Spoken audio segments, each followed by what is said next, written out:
It's Friday, thank goodness. I'm Max Brantley with the Arkansas Times, and we'll talk about news in Arkansas today.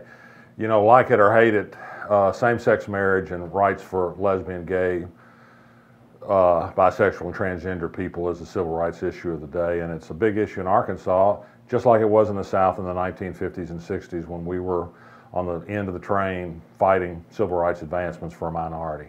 The news in Arkansas today is number one, Senator Jason Rapert finally got the Legislative Council to consider his resolution that says the legislature still believes in Amendment 83, which makes both civil unions and same-sex marriage illegal in Arkansas.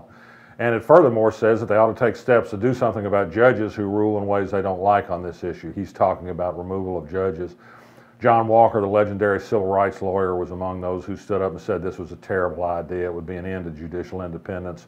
Senator David Johnson, my senator from Little Rock, I'm happy to say, was also among those who said it was a bad idea. No surprise that the resolution passed with very little objection. There was not a roll call vote, so people didn't have to declare one way or another. I guess that's a small victory for some in the legislature. The other news really is really more amazing. It happened yesterday. There was a March for Marriage in Washington organized by opponents of same-sex marriage. One of the keynote speakers was Mike Huckabee, our former governor. It was pitifully attended. Only a few hundred, maybe 2,000 generously showed up at the Capitol at a march that was supposed to intimidate the U.S. Supreme Court. It could hardly have done so with this small a turnout. But Mike Huckabee, who has a propensity for exaggeration and overstatement, went beyond anything he's ever done before. And yesterday, said that Martin Luther King would have opposed same-sex marriage. Coretta Scott King, of course, was a vigorous advocate for equal rights for gay people, and compared the drive for same-sex marriage unbelievably to Nazi Germany. Lower than this you can't get. Mike Huckabee continues to amaze.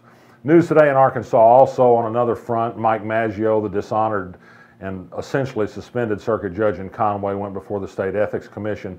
I found out from participants later after the closed session that this is primarily about some relatively minor campaign finance violations, small donations in excess of the maximum allowed by some PACs that were set up several days before Mike Maggio issued a $4 million verdict in favor of a nursing home owner who just so happened to have filled the PACs with money.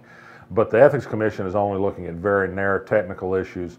The investigation of the larger ethical question of a quid pro quo in this case and who was behind the money flowing into Mike Maggio, that's going to occur in other arenas, including perhaps the Federal Justice Department and a federal grand jury. Other news today in Arkansas, there's a flap brewing over a right-wing website's accessed archives at the University of Arkansas about Hillary Clinton. Guess what? There are prostitutions in Fayetteville. Some got busted yesterday. A legendary newspaper man, Gene Wergis, who fought the Marlon Hawkins machine in Conway County for years, died yesterday at age 86. And a small footnote, his son is still part of a Conway County machine that is fighting the sale of alcohol in next door Faulkner County, just to give you a slight indication about things in Arkansas never really change, just the people do a little bit. And finally, did you know that Wes Clark, the former NATO commander, is a cheese truck mogul? It's true. Check out the Arkansas blog, and we'll see you next week.